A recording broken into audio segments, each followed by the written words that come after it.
Araw-araw na pagbasa ng Biblia, araw 136. Lumang Tipan, Ruth Kapitulo 1, Ruth Kapitulo 2. Bagong Tipan, John 9:1-34. Ngayon nang si Jesus ay dumaan, nakakita siya ng isang taong bulag mula pa sa kapanganakan. Tinanong siya ng kanyang mga alagad, "Rabi, sino ang nagkasala, ang taong ito o ang kanyang mga magulang, na dapat siyang isilang na bulag?" Sumagot si Jesus, "Hindi nagkasala ang taong ito ni ang kanyang mga magulang, kundi upang ang mga gawa ng Diyos ay mahayag sa kanya. Kailangan nating gawin ang mga gawain niya na siyang nagpadala sa akin habang araw pa. Darating ang gabi na kung kailan wala nang kayang gumawa. Habang ako ay nasa sanlibutan, ako ang ilaw ng sanlibutan." Pagkatapos sabihin ni Jesus ang mga bagay na ito, dumura siya sa lupa, gumawa ng putik sa pamamagitan ng laway, at pinahiran ng putik ang mga mata ng lalaki. Sinabi niya sa kanya, "Pumunta ka at maghilamos sa languyan ng Siloam, na isinalin na isinugo." Kaya't umalis ang lalaki, naghilamos, at bumalik ng nakakakita na. Pagkatapos, ang mga kapitbahay ng lalaki at yung mga dating nakakita sa kanya bilang isang pulubi ay nagsasabi, "Hindi ba't ito ang lalaking dating nakaupo at namam-alamos?" Sinabi ng ilan, "Siya nga." Sinabi ng iba, "Hindi, ngunit siya ay kamukha niya." Ngunit sinasabi niya, "Ako nga yun." Sinabi nila sa kanya, "Kung gayon paanong nabuksan ang iyong mga mata?" Sumagot siya, "Ang taong tinatawag na Jesus ay gumawa ng putik at pinahiran ang aking mga mata at sinabi sa akin, 'Pumunta ka sa Siloam at maghilamos.' Kaya umalis ako at naghilamos, at nanambalik ang aking paningin." Sinabi nila sa kanya, "Nasaan siya?" Sumagot siya, "Hindi ko alam." Dinala nila ang lalaki na dating bulag sa mga Pariso. Ngayon iyon ay araw ng pamamahinga nang si Jesus ay gumawa ng putik at pinadilat ang kanyang mga mata. Pagkatapos tinanong siya muli ng mga Pariso kung paano niya natanggap ang kanyang paningin. Sinabi niya sa kanila, "Nilagyan niya ng putik ang aking mga mata, naghilamos ako, at ngayon nakakakita na ako." Sinabi ng ilang mga Pariso, "Ang taong ito ay hindi galing sa Diyos dahil hindi niya tinutupad ang araw ng pamamahinga." Sinabi ng iba, "Papaanong makakagawa ng ganyang mga pangitain ang isang tao na yun na makasalanan?" Kaya nagkaroon ng pagkakabaha-bahagi sa kanilang kalagitnaan. Kaya tinanong nilang muli ang lalaking bulag, "Ano ang masasabi mo tungkol sa kanya dahil pinadilat niya ang iyong mga mata?" Sinabi ng lalaking bulag, "Siya ay isang propeta." Ngayon ang mga Hudyo ay hindi pa din naniniwala tungkol sa kanya na dating bulag at nakamit ang kanyang paningin hanggang sa tinawag nila ang mga magulang ng iyong nagkamit ng kanyang paningin. Tinanong nila ang mga magulang, "Ito ba ang inyong anak na sinasabi ninyong pinangangak na bulag? Papaanong nakakakita na siya ngayon?" Kaya sumagot ang kanyang mga magulang sa kanila, "Alam naming ito ang aming anak at siya ay bulag ng isilang. Kung paano siya ngayon ay nakakakita na, hindi namin alam, at kung sino ang nagpadilat sa kanyang mga mata, hindi namin alam.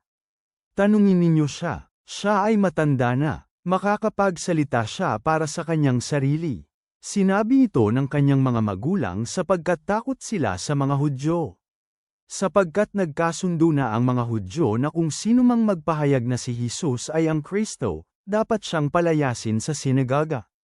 Dahil dito, sinabi ng kanyang mga magulang, "Siya ay matanda na.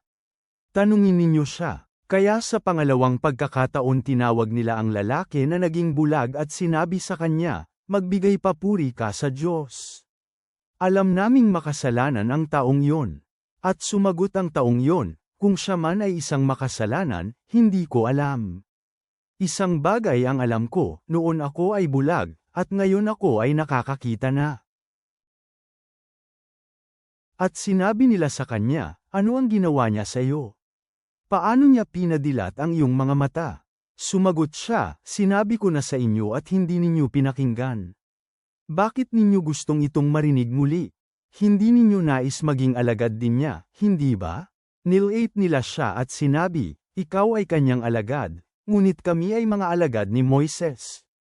Alam namin na ang Diyos ay nakipag-usap kay Moises, ngunit para sa taong iyon, hindi namin alam kung saan siya nanggaling.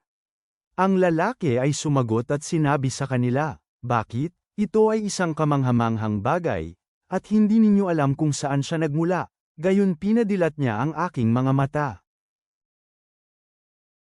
Alam natin na ang Diyos ay hindi nakikinig sa mga makasalanan, ngunit kung ang isang tao ay sumasamba sa Diyos at gumagawa ng kanyang kalooban, siya ay pakikinggan ng Diyos. Mula nang nagsimula ang mundo hindi kailanman narinig na napadilat ng sino man ang mga mata ng isang taong isinilang na bulag. Kung ang taong ito ay hindi galing sa Diyos, wala siyang kayang gawin. Sumagot sila at sinabi sa kanya, ikaw ay pawang ipinanganak sa mga kasalanan, at tinuturuan mo kami ngayon. Pagkatapos ay pinalabas nila siya sa sinagoga. Mga kawikaan, Proverbs 12:8-17. Pinupuri ang isang tao sa kanyang karunungan, ngunit sino mang gumagawa ng baluktot na mga pagpili ay kinamumuhian. Mas mabuti na magkaroon ng mababang katayuan ang maging isang lingkod lamang, kaysa ang magmalaki patungkol sa iyong katayuan ngunit walang namang makain. Nagmamalasakit ang matuwid sa pangangailangan ng kanyang alagang hayop, pero maging ang habag ng mas-asama ay kalupitan. Sino mang nagbubungkal ng kanyang lupain ay magkakaroon ng kasaganaan ng pagkain, pero sino mang naghahabol ng mga proyektong walang halaga ay hindi nag-iisip. Hinahangad ng masama ang mga ninakaw ng makasalanan mula sa iba, pero ang bunga ng mga matuwid ay galing sa kanilang mga sarili. Ang masamang tao ay nabibitag ng kanyang masamang pananalita, pero ang mga taong gumagawa ng tama ay nakaliligtas sa kapahamakan. Mula sa bunga ng kanyang mga salita, ang tao ay napupuno ng mabuting mga bagay, tulad ng paggagantimpala ng mga kamay niyang nagtatrabaho. Ang kaparaanan ng isang mangmang ay tama sa kanyang paningin, pero ang taong may karunungan, sa payo ay nakikinig. Ang mangmang ay kaagad nagpapakita ng galit, pero ang nagsasawalang kibo sa insulto ay maingat. Sino mang nagsasabi ng totoo ay nagsasalita ng tama, pero ang bulang saksi ay nagsasabi ng kasinungalingan. Ama sa langit, kami ay lumalapit sa iyo na puno ng pasasalamat ang aming mga puso dahil sa halimbawa ng katapatan at pananampalataya na nakikita kay Ruth. Kung paanong siya ay nanatili kay Naomi, naway manatili rin kami sa aming mga mahal sa buhay, na nagpapakita ng kabutihan at suporta sa aming mga relasyon. Sa Juan, nasaksihan namin ang kapangyarihan ng iyong liwanag na nagbabago, na tumutulong sa amin na makakita ng higit pa sa aming mga kalagayan, liwanagin mo ang aming mga isipan upang hanapin ang katotohanan at biyaya sa bawat sitwasyon. Habang kami ay nagmumuni-muni sa mga kawikaan, gabayan mo kami upang magsalita ng may karunungan at kumilos ng may integridad, na nagtitiwala sa iyong perpektong panahon. Naway hubugin ng iyong pag-ibig ang aming mga iniisip at gawa. Amen.